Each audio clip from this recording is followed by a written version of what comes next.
بسم اللہ الرحمن الرحیم۔ پہلے بعض اہم خبروں کی سرخیاں۔ ایران اور تاجکستان کے درمیان سیاسی، اقتصادی، تجارتی اور سیاحتی شعبے سمیت مختلف شعبوں میں تعاون کی 17 دستاویزات پر دستخط کیے گئے ہیں۔ ایران کے دفتر خارجہ کے ترجمان سعید خطیب زادہ نے غاصب صہیونیوں کے ہاتھوں مسجد الاقصی کی بے حرمتی کی شدید مذمت کی ہے۔ پاکستان کے سابق وزیر اعظم اور پاکستان تحریک انصاف کے چیئرمین عمران خان نے کہا ہے کہ ہمیں مظلوم کی داد رسی کرنی چاہیے۔ حکومت ہندوستان نے اندرون ملک ضروریات کو پورا کرنے کے لیے گندم اور شکر کی برآمدات محدود کرنے کے بعد اب چاول کی برآمدات کو بھی محدود کرنے پر غور کرنا شروع کر دیا ہے۔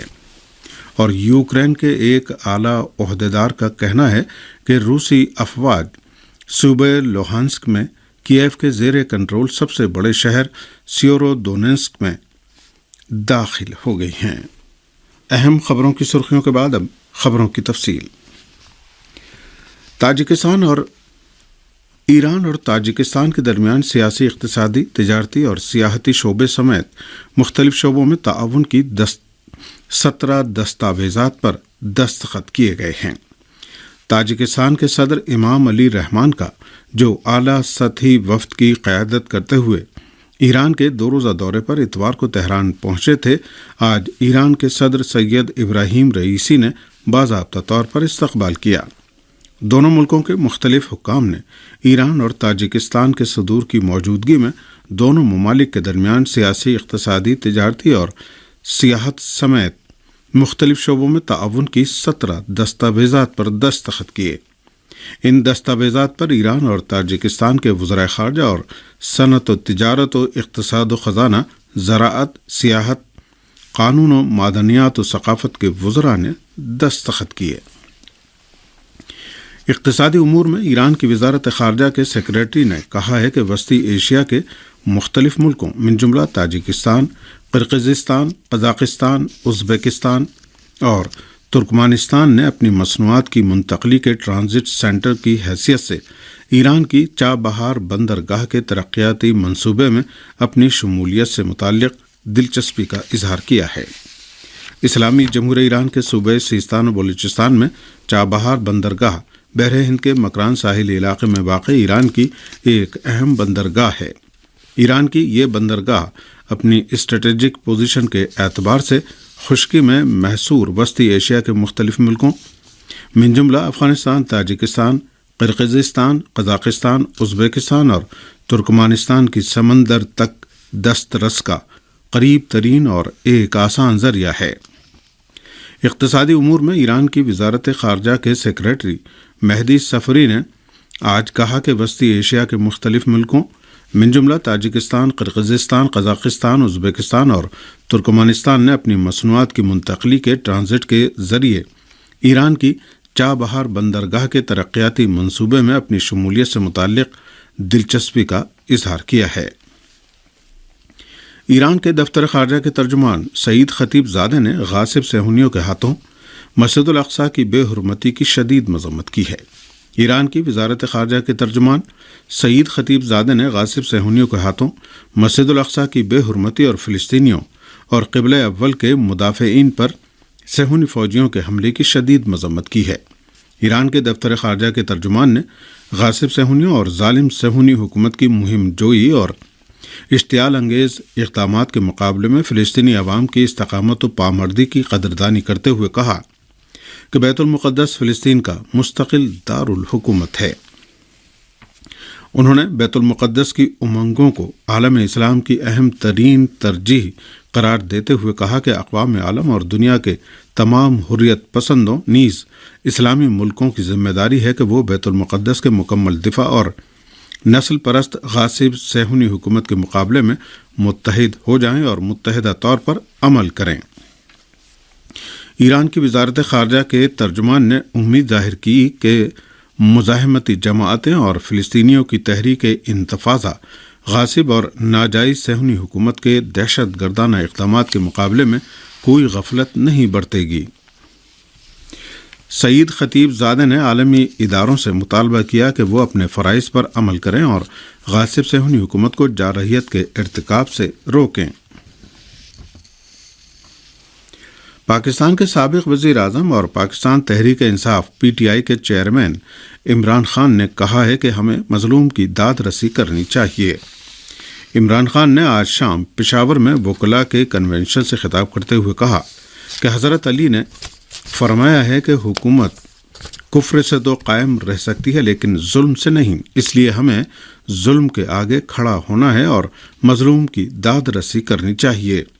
انہوں نے ایک بار پھر کہا کہ امریکہ پاکستان کا دوست نہیں ہے، اس لیے کہ کوئی دوست ملک اپنے دوست ملک کے عوام پر ڈرون حملے نہیں کرتا۔ انہوں نے کہا کہ امریکہ نے ہمیں دوستی کا جھانسا دے کر ہم سے دشمنی کی اور ہمارے عوام پر 400 سے زیادہ ڈرون حملے کیے اور نام نہاد دہشت گردی کی جنگ میں پاکستان کے 80,000 افراد نے جانوں کا نذرانہ پیش کیا۔ عمران خان نے کہا کہ وہ حکومت کے خلاف اپنا آئندہ کا لائحہ عمل کا بہت جلد اعلان کریں گے۔ عمران خان نے کہا کہ روس ہمیں 30% سستا تیل اور گندم فراہم کر رہا تھا اور یہ امریکہ کو قبول نہیں تھا، اس لیے امریکہ نے میری حکومت کے خلاف سازش کی۔ یہ خبریں آپ کی خدمت میں ریڈیو تہران سے پیش کی جا رہی۔ ہندوستانی باسمتی چاول کو کافی پسند کیا جاتا ہے۔ ہندوستان نے سن 2000 چاول برآمد کرنے والا دنیا کا سب سے بڑا ملک ہے۔ عالمی سطح پر خوراک کے تعلق سے بہت زیادہ مسائل و مشکلات پیدا ہو جائیں گی۔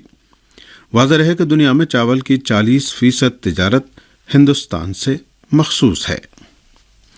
ہندوستان میں کانگریس پارٹی نے پنجاب میں پارٹی کے جواں سال رہنما سدھو موسے والا کے قتل کا ذمہ دار پنجاب حکومت کو قرار دیا ہے۔ دہلی سے ہمارے نمائندے کی رپورٹ کے مطابق کانگریس پارٹی کے کارکنوں نے صوبہ پنجاب میں سدھو موسے والا کے قتل کے خلاف زبردست مظاہرہ کیا۔ یہ مظاہرہ دہلی کے وزیر اعلیٰ اروند کیجریوال کی رہائش گاہ کے قریب انجام پایا۔ مظاہرین اروند کیجریوال کی رہائش گاہ تک جانا چاہتے تھے لیکن پولیس نے انہیں آگے بڑھنے سے روک دیا۔ مظاہرین کا کہنا تھا کہ سدھو موسے والا کے قتل کے لیے پیروں تلے روندا گیا۔ یوکرین کے ایک اعلیٰ عہدیدار کا کہنا ہے کہ روسی افواج صوبہ لوہانسک میں کیف کے زیر کنٹرول سب سے بڑے شہر سیورو دونیتسک میں داخل ہو گئی ہیں۔ ارنا کی رپورٹ کے مطابق لوہانسک کے گورنر جنرل سرہی ہائیڈی نے اس بات کا ذکر کرتے ہوئے کہ روسی افواج شہر سیورو دونیتسک کے مضافاتی علاقوں سے اس شہر کی طرف پیش قدمی کر رہی ہیں، کہا ہے کہ شہر سیورو دونیتسک میں پانی اور گیس کی سپلائی منقطع ہو گئی ہے۔ مشرقی یوکرین کی طرف روس کی مسلح افواج کی پیش قدمی کا سلسلہ بدستور جاری ہے۔ روس کے وزیر خارجہ نے فرانس کی جانب سے یوکرینی نیو نازیوں کی حمایت کو افسوسناک قرار دیا ہے اور زور دے کر کہا ہے کہ مغرب ماسکو کو مکمل شکست سے دوچار کرنا چاہتا ہے۔ روس کے وزیر خارجہ سرگئی لاوروف نے فرانس کے TF1 ٹی وی چینل کو انٹرویو دیتے ہوئے پیرس کی جانب سے یوکرینی نیشنلسٹوں اور نیو نازیوں کی حمایتوں پر تنقید کی۔ لاوروف نے کہا کہ افسوس کہ یوکرینی نیشنلسٹوں اور نیو نازیوں کو اکسانے میں فرانس کلیدی کردار ادا کر رہا ہے اور یہ ہمارے لیے تکلیف دہ ہے۔ روس کے وزیر خارجہ نے کہا کہ پیرس یوکرین کو حملے کے لیے ہتھیار دے رہا ہے اور اس کی مکمل کامیابی اور روس کی پوری طرح شکست تک جنگ جاری رکھنا چاہتا ہے۔ روس کے تیل کی برآمدات پر پابندی لگانے کے سلسلے میں یورپی ممالک کے درمیان اختلافات بدستور جاری ہیں۔ رائٹرز کی رپورٹ کے مطابق یورپی یونین کے اراکین اتوار کو بھی روسی تیل کی برآمدات پر پابندی عائد کرنے کے سلسلے میں اتفاق رائے پیدا نہ کر سکے، تاہم پیر اور منگل کو ہونے والے اجلاسوں میں بھی وہ اس موضوع کو آگے بڑھانے کا ارادہ رکھتے ہیں۔ رائٹرز خبر رساں ایجنسی کا کہنا ہے کہ ان پابندیوں کے نفاذ کے حامیوں کو امید ہے کہ یورپی یونین کے رکن وہ ممالک جو سمندر تک رسائی نہیں رکھتے انہیں چھوڑ کر دوسرے ممالک کو روسی تیل کے بائیکاٹ پر راضی کر لیں گے۔ اس کے باوجود ایک سینئر یورپی سفارتکار نے رائٹرز کو اپنے انٹرویو میں بتایا ہے کہ ابھی اس سلسلے میں مزید تفصیلات طے نہیں کی جا سکی ہیں کہ کوئی سمجھوتا ہو سکے۔ اس سے پہلے مشرقی یورپ کے بعض ممالک من جملہ ہنگری، سلوواکیہ اور جمہوریہ چیک نے اعلان کیا تھا کہ وہ یورپ کی جانب سے روسی تیل پر پابندی عائد کرنے کے خلاف ہیں، کیونکہ وہ یورپی یونین کے دیگر رکن ممالک کی طرح سمندر کے راستے روسی تیل کا متبادل تلاش نہیں کر سکتے۔ یورپ کی جانب سے روسی تیل کی درآمدات پر پابندی کے بعد ماسکو نے چین اور ہندوستان کو اپنے تیل کی سپلائی بڑھانے کا فیصلہ کیا ہے۔ موصولہ رپورٹ کے مطابق روس کی جانب سے چین اور ہندوستان کے لیے تیل کی برآمدات بڑھانے کا فیصلہ ایسی حالت میں کیا گیا ہے کہ روسی تیل کی درآمدات کا بائیکاٹ کیے جانے کے مسئلے پر یورپی ملکوں میں اختلاف پایا جاتا ہے۔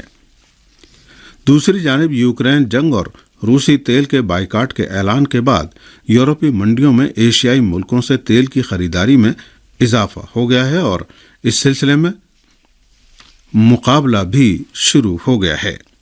رائٹرز کی رپورٹ کے مطابق سستے دام روسی تیل کی فراہمی سے ہندوستان کو روسی تیل کی درآمدات میں ترغیب بھی ملی ہے، جیسا کہ اپریل میں روس ہندوستان کو تیل برآمد کرنے والا چوتھا بڑا ملک بن گیا، جبکہ مارچ کے مہینے تک ہندوستان کو تیل کی برآمدات میں روس کا شمار 10ویں نمبر پر ہوتا تھا۔